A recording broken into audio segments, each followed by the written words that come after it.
नमस्कार, उत्तराखंड लाइव में आपका स्वागत है और मैं हूं आपके साथ एकता। आइए बढ़ते हैं खबरों की ओर। चार धाम में गैर हिंदुओं के प्रवेश को लेकर प्रदेश में चल रहे घमासान के बीच अब मुख्यमंत्री पुष्कर सिंह धामी के निर्देशों के बाद पुलिस ने सघन पुलिस वेरिफिकेशन अभियान शुरू कर दिया है। प्रदेश में 10 दिनों तक चलने वाले इस अभियान में पुलिस बाहरी व्यक्तियों का वेरिफिकेशन करेगी, जिसके लिए डीजीपी अशोक कुमार ने सभी जिलों के कप्तानों के साथ मीटिंग कर अपने अपने जिलों में 10 दिन का सघन वेरिफिकेशन अभियान चलाने के आदेश जारी किए हैं। देखिए, सत्यापन पे हमने समस्त जिलों को कहा है कि जो भी बाहरी व्यक्ति यहाँ पर है या उत्तराखंड में, चाहे वो ठेलिया वाले हों, मजदूर हों, नौकरी पेशा हों, तो उनका सत्यापन कराया जाए हर हालत में। कौन है, कहाँ से आए हैं, क्या उनकी बैकग्राउंड है। तो उस काम को एक स्पेशल ड्राइव 10 दिन का चला के, जिससे कि चार धाम से पहले ही हम थोड़ा क्लैरिटी आ जाए, ये करने के लिए 10 दिन का स्पेशल ड्राइव उसके लिए चलाएंगे। उत्तराखंड में जंगल धू धू कर जल रहे हैं। अब तक 1000 हेक्टेयर से अधिक की वन भूमि आग की भेंट चढ़ चुकी है। वन महकमा आज भी भगवान भरोसे ही बैठा है कि बारिश हो और आग शांत हो पाए। इसी बीच विपक्ष का आरोप है कि सरकार जंगलों की आग को लेकर गंभीर नहीं है और यही वजह है कि जंगल लगातार जल रहे हैं। विपक्ष ने मामले को लेकर केंद्र सरकार से मदद की मांग की है। उधर भाजपा का कहना है कि जंगलों की आग पर काबू पाने के लिए पूरा जोर लगाया जा रहा है। कांग्रेस को इस पर राजनीति नहीं करनी चाहिए। गर्मी में तापमान बढ़ने के कारण जो है ऐसी घटनाएं सामान्य है। अगर सच बात कहें तो प्रकृति पर ही निर्भर है हम सब लोग। वर्षा होगी, पानी बरसेगा, आग बुझेगी, इसी का इंतजार रहते हैं। तो फॉरेस्ट विभाग को, वन विभाग को चाक चौबंद तैयारियां इसकी समय से पहले कर लेनी चाहिए। होली से पहले ही जो है फायर लाइन वगैरह जो है वो जो भी इसके रोकथाम के तरीके हैं वो डालने चाहिए, लेकिन कहीं ना कहीं लापरवाही लगती है। लेकिन फिर भी माननीय सुबोध उनियाल जी जो हमारे वन मंत्री हैं, बहुत सशक्त तरीके से और 24 घंटे बड़ी पैनी निगाह से मॉनिटरिंग कर रहे हैं और अपने विभाग को दिशा निर्देश वो दे रहे हैं। उत्तराखंड में जंगलों में आग लगने के कारण पर्यावरण को काफी नुकसान हो रहा है, जिसके चलते भाजपा प्रवक्ता रविंद्र कुमार ने कहा कि उत्तराखंड में 60 से 65% एरिया जंगलों से घिरा हुआ है। साथ ही उन्होंने कहा कि उत्तराखंड में 70 से 75 IAFS अधिकारी हैं जो कि अपनी तैयारियां गर्मियों से पहले शुरू नहीं कर पाते। साथ ही में उन्होंने कहा कि होली के बाद से उत्तराखंड में तापमान बढ़ जाता है, जिसके चलते जंगलों में आग लगना कोई सामान्य बात है। वनाग्नि को लेकर राज्य सरकार पूरी तरह से गंभीर है और इस पर नियंत्रण करने के लिए पूरा वन विभाग पूरी ताकत के साथ काम कर रहा है और वन विभाग ही नहीं बल्कि अन्य संबंधित विभागों का भी इसमें सहयोग लिया जा रहा है। तो ये विषय राजनीति का नहीं है, लेकिन दुर्भाग्य की बात यह है कि कांग्रेस को हर बात पर राजनीति करने की एक आदत पड़ गई है और इसकी मुख्य वजह यह है कि कांग्रेस अपनी लगातार पराजय के कारण कुंठित महसूस कर रही है।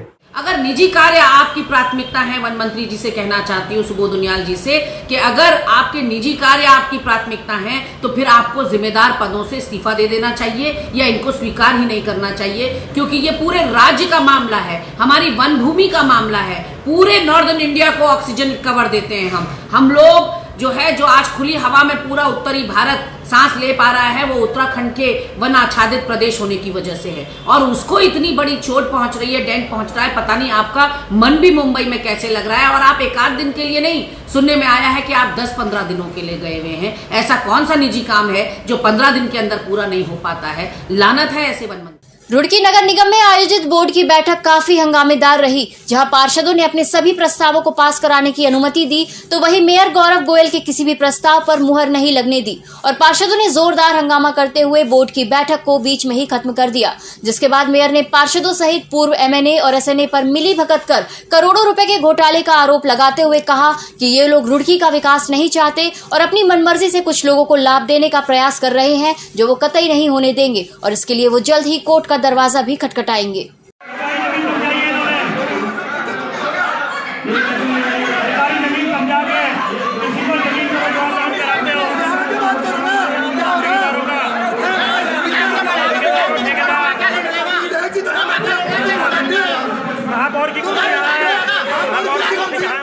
से मेरी आपत्ति रहेगी और वो किसी भी हालत में संपत्ति नगर निगम को वापस जाएगी। इसके लिए चाहे मुझे इंडिविजुअल नगर निगम के माध्यम से तो मुकदमा करा ही जाएगा, इंडिविजुअल भी मुकदमा करना पड़ा तो मैं हाई कोर्ट और सुप्रीम कोर्ट जाऊंगा। इस संपत्ति के लिए तथ्य सारे खोलूंगा। पूर्व नगर आयुक्त, शहर नगर आयुक्त और लिपिक द्वारा जो भ्रष्टाचार यहाँ पे किया गया है, नगर निगम की संपत्ति करी गई है खुर्द बुर्द, इन्होंने यहाँ से बहुत सारे कागज गायब कर दिए। जो 50-100 साल पहले जब भी लीज हुई हैं, उनके जो पुराने दस्तावेज हैं या लिपिकों ने लोग पैसे देते हैं और अपने कागजों के कागज निकलवा लेते हैं। ऐसी कोई अभी तक सील नहीं हुए।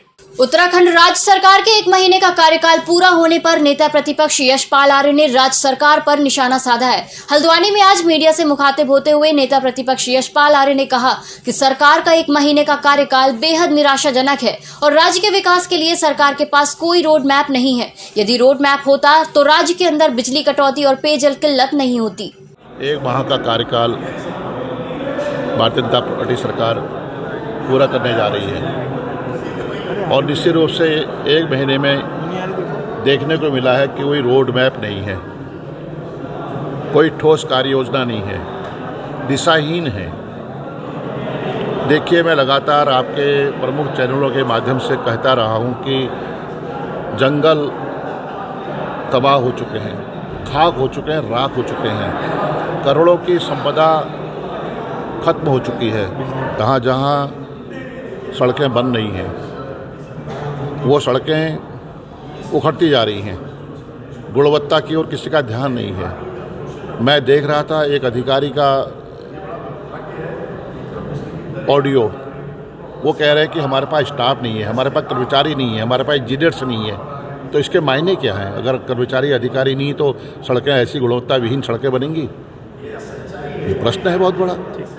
भगवान बद्रीनाथ के तेल कलश गाडू घड़ा के दर्शन के लिए शनिवार को श्रद्धालुओं की भारी भीड़ उमड़ पड़ी। श्रद्धालुओं ने गाडू घड़ा के दर्शन कर पुण्य लाभ अर्जित किए। नगर निगम महापौर अनीता ममगाई ने लोक आस्था का प्रतीक गाडू घड़ा यात्रा का दर्शन कर शहर की खुशहाली के लिए भगवान बद्रीनारायण से प्रार्थना की। उनके नेतृत्व में रेलवे रोड के व्यापारियों और पार्षदों सहित अपने गंतव्य की और रवानगी के लिए धार्मिक यात्रा का पुष्प वर्षा कर अभिनंदन भी किया गया।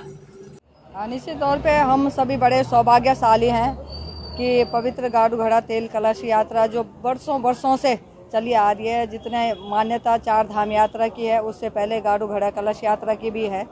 तो आज कल रात्रि को गाडू घड़ा ऋषिकेश अपने चेला चैत्राम धर्मशाला में पहुंच गया था। विधिवत पूजा स्नान श्रृंगार करके गाडू घड़ा सुबह से ही श्रद्धालुओं के दर्शनार्थ यहाँ पे रख दिया गया था। बड़ी संख्या में, हजारों की संख्या में श्रद्धालुओं ने यहाँ पे दर्शन करे। मैंने भी दर्शन करके पूजा अर्चना करके शहर की खुशहाली के लिए 4 धाम यात्रा हमारी निर्विघ्न सकुशल संपन्न हो उसकी कामना करी। इस बुलेटिन में फिलहाल इतना ही। नमस्कार।